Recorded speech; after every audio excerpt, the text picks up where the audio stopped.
Hello guys, কেমন আছেন সবাই? আশা করি ভালো আছেন। আরেকটা রান্নাতে আপনাদেরকে স্বাগত জানাচ্ছি।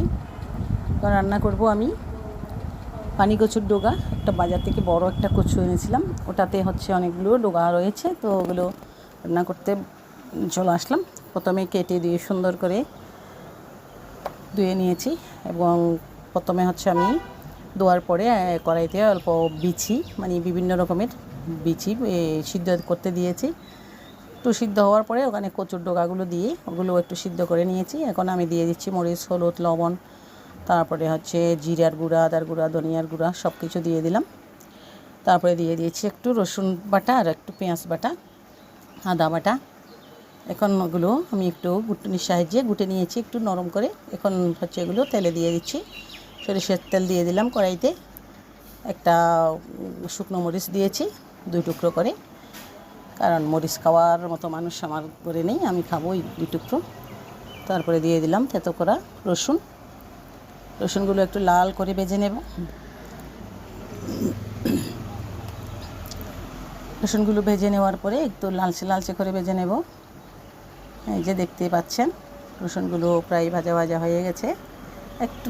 একটু করে পাঁচফোড়ন দিয়েছি, এটা একটা আমার ফ্লেভারটা ভালো লাগে। তো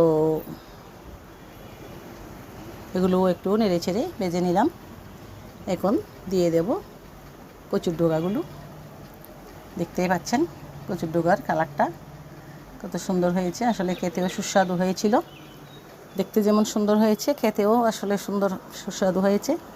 আসলে কি বলবো, একটা সাধারণ রান্না, কিন্তু খেতে হয়েছিল অসাধারণ।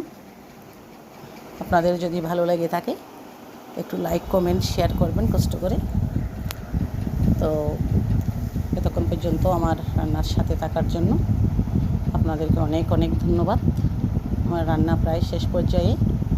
এই যে দেখতেই পাচ্ছেন আমি একটু সুন্দর করে এগুলো ওই যে তেল দিয়ে দিয়েছি, তেলগুলো একটু মিশিয়ে যাওয়ার জন্য একটু নাড়াচাড়া করে দিচ্ছি। এখন আমি দিয়ে দিচ্ছি কাঁচামরিচ দিয়েছি 2-3টা, আর ধনিয়া পাতা, বর পাতা বলে এগুলোকে, কাটা বর পাতা। তো এগুলো দিয়ে দিলাম হাতে ছিঁড়ে দিয়ে দিলাম।